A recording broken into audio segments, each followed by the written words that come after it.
Hey, Mrs. Thompson, this is group Natalie Taylor, Ian Mills, Riley Beavis, and John Fackler again with you, doing week 2 of OK for Now, and we will be starting out with the sensory language. Are there any volunteers to go first? I will go first. Okay, John. All right. Sensory. You want to answer the question?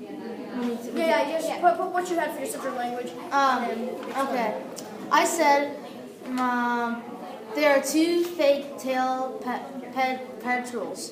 They're in the middle of the green stormy sea, and the waves are about as high as they're flying. And it's a sight. This helps them understand. This helps the reader understand Doug is mashing a good I have a question. Would you think anyone helped to encourage those thoughts? Because I know near the beginning of the story, there's that major person. Can you recall his name? Mr. Powell? Mr. Powell. Mr. Powell. Yeah, Mr. Powell is the guy. Well, I have sort of a connection. Like, you would make a good Mr. Powell because you're creative. You think you teach people how to draw. You have a lot of drawing skills. And Don't we all? Don't we all? Did we say my second one too? Yes. Okay. My second one. His eyes glisten with the ointment smeared all over them. No eyebrows, no lashes. His eyes blinked and blinked. I think Riley posted that exact quote on Kidblog. Kidblog. I did number 1. I posted on my notes. I couldn't get on Kidblog. And I have a relation to that, believe it or not. It wasn't a person though. It was a dog my friend's dog. It was a Shih Tzu, and I had gotten a fight with his skunk, and things didn't turn out that well, and it kind of stunk. But his eye was the nastiest thing I've ever seen ever. It was like red. It was like gleaming in the sunlight. It was sort of see-through, like a little bit transparent, and it had this weird green slime just coated on it. It was the nastiest thing ever. Wait, I actually have the same thing that John said about Lucas's face, but I have a different thing that John's like. Can I say that? Yeah. Okay. I could smell his coffee, and even though it didn't smell as good as Mrs. Windermere's, which she percolated before it came, it smelled pretty good, and that's obviously smell. So it just helps the reader understand that although it smelled good, it wasn't as good as Mrs. Windermere's coffee. Who made that coffee? Mrs. Windermere. But who had the coffee? I don't remember. I can't remember. I think it was at the Spicer's Deli. Okay. Wait, or Mrs. Windermere's? Like when he's smelling the coffee, and even though it wasn't good as Mrs. Windermere's, it still smelled good. He was at what's his name? Russell, Dr. Oh. No, Dr. Bottom's house. Yeah. Okay. Because it was at the part where they were coming back from the doctor's house, and they went into the house of Otis Bottom's house. Okay, I remember that. He got him coffee. I remember. Okay. Wait, Riley, since you read ahead, I have a question. Is that coffee have any major part later on in the story? Exactly not. The coffee comes back to later. So should we go to dialogue? Well, do you guys have anything different? I did. I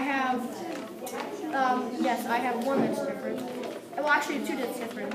One was from Her Hands Flew High, Petrels in the Wind.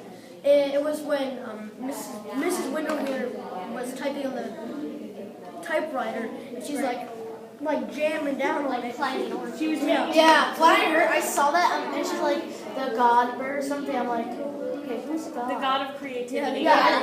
Is that the bird's name? No, I think it was more like an imagination, figurative language to try to. It was her. Okay, I just thought it was like a bird's name. I'm like, why is she talking to a bird? But I think that where this was mentioned, it was a little bit later in the story. Yeah. It was like the second or third visit of Mrs. Windermere. It was it was about the third, and it was when they delivered the ice cream, and he talked about reading Jane Eyre, and he got her interested, and then she ran into her little office and started writing the play.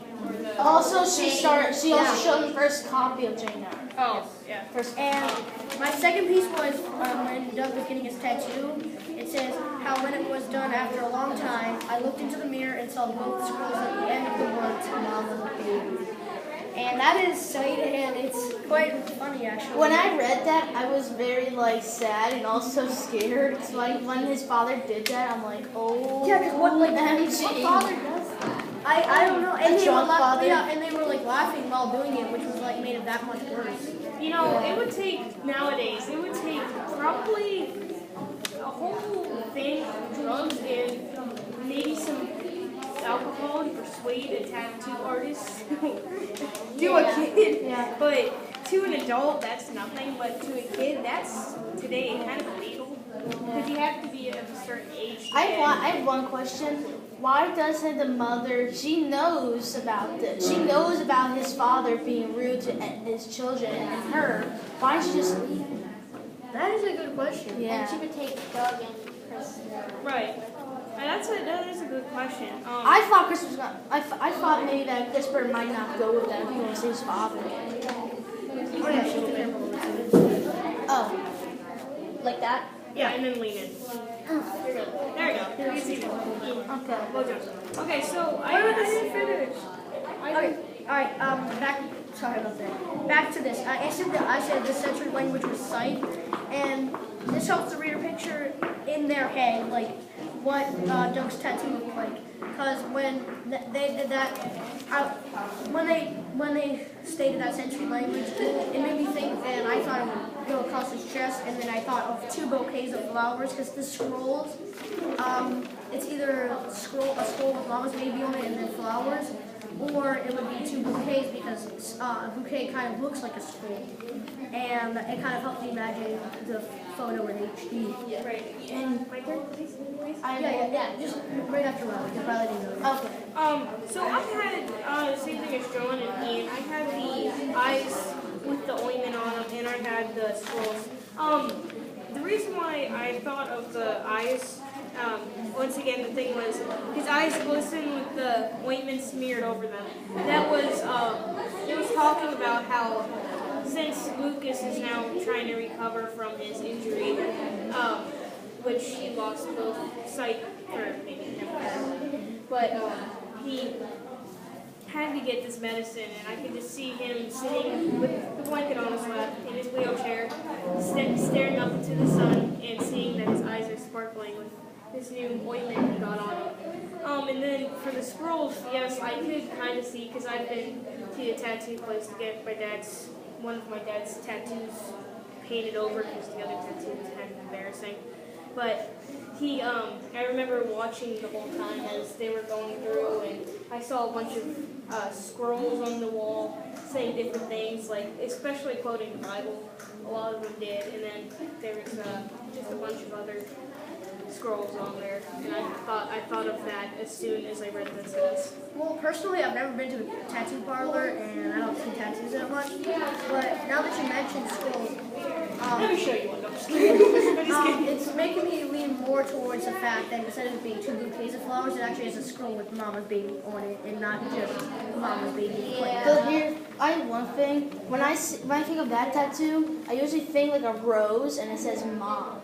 Oh yeah, Mama's boy. like in the cartoons. Like mama's boy. Yeah, tough face. He's like, I'm mama's boy. Or like in that one episode of SpongeBob when he had the tattoo and it had a heart around it and said mom in the middle. And then Sandy ripped it off and turned it upside down and it said wow. Wow. I remember that. Okay, we're Onward. So, dialogue. okay, I will go. It's dialogue. Select and copy down below one piece of dialogue or exchange between multiple characters that reveals something significant to the reader about the setting, plot, or characters. I said I could see the wide glass bench across his eyes, and oh God, it wasn't until she stood and turned to me, and I could see why Lucas was in the chair. Both his legs were missing, above the knees. Yeah, John, it had to be dialogue. John, that's monologue. Dialogue, That's two those are characters are thoughts. talking to each other. Oh! I'll just give my example as an example for you, John. What I said was, sorry. Oh, Yeah? Are you 2 the only 2 groups that are up here? yeah. Okay, just stop there. Okay. Alright. That's it for us. Bye.